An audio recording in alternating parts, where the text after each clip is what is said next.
Hello, my name is Francisco Escobar, and I'm the creator of Latin Entertainment Presents and host of the show Conversamos. I'm excited to share that we are hosting a new podcast and YouTube series called Cooperative Economics and Latinidad, where we are interviewing 10 Latine-owned businesses. Also with this new podcast, we would like to bring out some new initiatives. Utilizing Facebook, we have created a group for all-inclusive Latinas to showcase their businesses, as well as for everyone to check out what Latina-owned companies, brands, and products are out there. Check it out at Cooperative Economics and Latinidad. Lastly, we have expanded our brand to various podcast websites for your viewing pleasure. That is all the updates that we have for now. So sit back and enjoy the first episode of the new show, Cooperative Economics and Latinidad, hosted by Chicago's own Juan P. Esquivel. We believe in sustainable flowers. We believe in taking care of the environment, of delivering high quality, of sustaining the local communities, and on delivering a good service. So buying from a company like ours means supporting over 89 families here in Ecuador, and knowing that you're also supporting the environment and then you'll get really responsible flowers. Mi gente presente. Greetings, everyone. My name is Juan Pablo Esquivel, and this is Cooperative Economics and Latinidad. Today we have Luis Cadavid from Flower House Group. Luis, would you mind introducing yourself and sharing the business of which you own? My name is Luis David. Graduated back in 2012 from Syracuse University. I own a flower business. We grow it, we export it to wholesalers and retailers, and now we're starting to do it B2C. We grow roses, spray roses, garden roses, tinted roses, stock, carnations, callas, sunflowers, bells of Ireland, and I'm missing something else, but that's our main focus. We try to give flowers a little bit different meaning, not just the regular mass production, but more sustainable flowers. It seems that sustainability and profitability have a major importance in your business. Would you mind elaborating on what those words mean to you? Definition of it would be to be able to take today but leave enough for the future generations. And we strongly believe in that because being in agriculture, we see how people take away and how climate change is affecting our cycles, how it's harder to predict how the weather will behave, and how we have less water, how the droughts are longer, how the rains are harder, how winters are getting colder, usually shorter, but way colder, and the temperatures are increasing, and all that wreaks havoc with the production. And some people believe that profitability can't go together with sustainability, but for us, the evidence is clear that if you're not sustainable today, you will not be able to be profitable tomorrow. And you can still be sustainable today and profitable today. I noticed you have 4 companies across the world. Would you mind sharing with us how you established this and the function of each region? I mean, umbrella corporation or company, for lack of a better word, is a Flower House Group. We started as my parents started the business in Russia as Flower House, as a importer. They were brokers. They imported roses and then sold them right after the fall of the Soviet Union. Eventually, we became a farm in the early 2000s. I think it's 2003. When I joined the business in 2010 while I was still in college, I started realizing we had different companies. We had the farm. We had both farms. We had the operation in Russia, but we always operated as different companies. So first thing I did was, we need to join under one umbrella. We need to use one name. We need to use the same corporate image. And that's how Flower House Group was born. That's why it's called Flowers instead of Flower House Group, because that's how they wrote it and translated initially. So that kind of stuck. And that's our main company. Let's say it's a global one. We have a farm in Ecuador, which is El Boliche, or Quito Inor Flowers, which is our baby where most of the product comes from. Then we started the company. I started the company in the States, which is Flower House USA, which helps us take care of wholesalers, retailers, those that don't really want to deal with the importing, with the logistics, with the customs, with the USDA, and so forth. And with time, I realized that we also need to do, we could also do B2C, which is a project I always wanted to do because whenever I ordered 1-800-Flowers or from my local floral shop in Syracuse, um, it never went well. It was old flowers, it was old product, and I had always heard people complain, the product I order online is subpar and it's extremely expensive. Let's say the cheapest you can get is for $2, and farm gets paid about 30 cents of that. So that's how Riviera Blooms was born. And we also have a consulting firm with my wife, which is where we did all the site projects, which we named Grow Grandes after her family name. And that's where I do all the other stuff, the writing, the academics, and some of the other projects we've been doing, some book publishing, some magazines, and everything that's not flower production or sales. Thank you for sharing. Also, would you mind sharing with us the great work you do in El Boche, Ecuador? Well, our farm is a small farm. We have about 8 hectares in production and under greenhouses.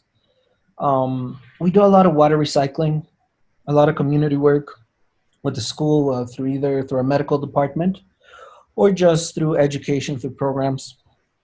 We have a program called Te Regalo Una Sonrisa, which is I gift you a smile, where we take our local production, the one that we can't export, and we go to different communities, hospitals, town plazas nearby, the schools, the different communities. We just give them a rose to the ladies, to the gentlemen as well. It's a nice project. It has some beautiful pictures, the smiles you get to see from people who usually don't buy roses because Ecuador doesn't really consume its own production.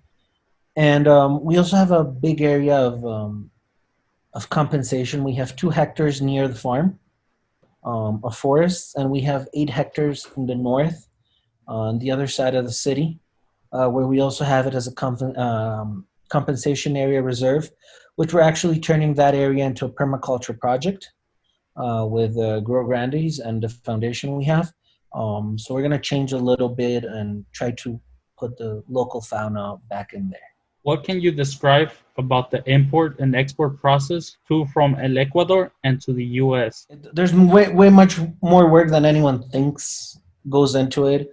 So you have an idea, any rose that we cut, from the moment it's cut to the moment you buy it at, let's call it a supermarket or at the bodega in New York or wherever, about 10 to 12 people touch the product. And about 10 to 15 days go by, in good case, 10 days overall, more towards the 15 days. Pests are an issue with USDA. Make sure the product's healthy, that it doesn't have any bad pests. But we also deal a lot of the logistics, going on planes, going on trucks, usually from Miami up north, anywhere up north. Most of the time it's a truck. So whenever you hit a snowstorm, we are affected. And most of the clients is like, oh, I didn't get the product. It's your fault. You deal with it, when a lot of these things don't really have to do with us. So any movement, any protest, any natural disaster, we feel it, and it affects the business. It causes many delays. And at the end of the day, when the consumer gets a product, they're like, oh, roses. They assume it just pops out of nowhere, and it's very simple to get it where it is. Nice. With that being said, what are your thoughts on cooperative economics and Latinidad? Comparativity in all of its senses, it's important because it's an ecosystem. We need the communities in Ecuador. The communities own the water rights, which, to be honest, has become more of a political issue. So it's becoming tougher and tougher to be able to exploit any type of agricultural business, even responsibly, because the communities every time want more and more. But at the end of the day, most of the time they understand that they need us and we need them. And because specifically Ecuador, there's so many micro communities, many indigenous people and different identities, usually within where the farms are and the main cities. We need to work together with the Dutch, who usually own the rights to the actual intellectual property of plants.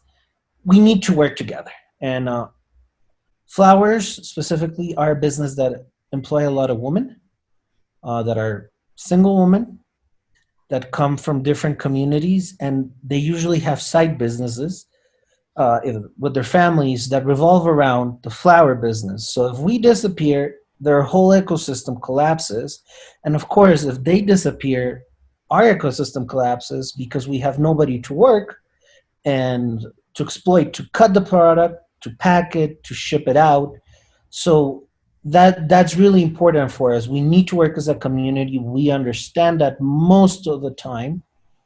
And I think a great example of when the relationships broke was October of 2019, when the indigenous people rose up against the tax that was going to be placed here in Ecuador. And specifically in the south, where we are in Cotopaxi, we weren't able to export for a week and a half, 2 weeks in some cases, which meant we lost the production of 15 days. We had no cash flow for 15 days, but those same people had no salary for 15 days either. And everyone was affected in the process. So that's extremely important. And to answer the Latinidad question, Cotopaxi is a very indigenous province, majority indigenous. There's some black population, some white population. But I would say that for us, unlike the States or other countries, we don't really feel the same issues, the same, let's say, cultural fights. We all work together. In the farm, if you look at it, I believe over 75% are indigenous people, with, I'm going to say, maybe 1-2% white, some percentage of mixed race, and a very small percentage of black population, just because they usually don't tend to come up that high. But 3,100 meters, it's cold. My stepdad complains about it all the time. It's just too cold. I want to go back to Cuba. Where's the good weather? Where's the warmth? Whenever it's hot here, we're all complaining for the product, and he's extremely happy. So to answer that, it's part of the reality here. I'm not going to say there's no conflict in some areas, but overall, nobody feels it. We all work together. What advice would you give to young Latinate and entrepreneurs? I mean, if you want to start a business, you're never too young. 17, 18, as soon as you get out of your house, you go to college, experiment. I myself have had, I don't know, something like 12, 15 businesses. Some of them have failed. Some of them have been successful. Some of them we've incorporated into the company, into Flower House or through Rio Grandes. It's just, if you have a business idea, try to do it as lean as possible. There's a great book, Lean Startup. Read it. Try to, to invest in it as little as possible. If possible, nothing. And don't be afraid to fail. You're going to fail. Most of the time you're going to fail, but you need one good success in order to do it. And don't quit your day job. If there was one product you would like to highlight for the viewers to buy, what would it be and why? I personally, from our products, I love the tinted roses we have. Coming out with a new product called Generosity sometime in the next quarter. It's just tinted roses. It's going to be a limited run. We could do some crazy colors, blue, black, just, solids, or we could do a Trident's Delight, which is blue and red or green. We have great St. Patrick's colors, just gold and, not gold, but copper and green. Really nice combinations. We've managed to perfect it, and we have some crazy handcrafted painted roses that we're going to be delivering all over the States. How much do those usually go for? The packs we're going to be doing will be something like $5 a stem. Keep in mind that requires the work, not just the farm regular work. We have 2 artists at the farm that paint by hand every single one of the roses you will receive. So technically no 2 roses will be the same. They'll try. But it's definitely a beautiful product. Once you see it, it's unique. Now, we would like for you to advertise a 1-minute commercial about your business. Flower House Group, we believe in sustainable flowers. We believe in taking care of the environment, of delivering high quality, of sustaining the local communities, and on delivering a good service.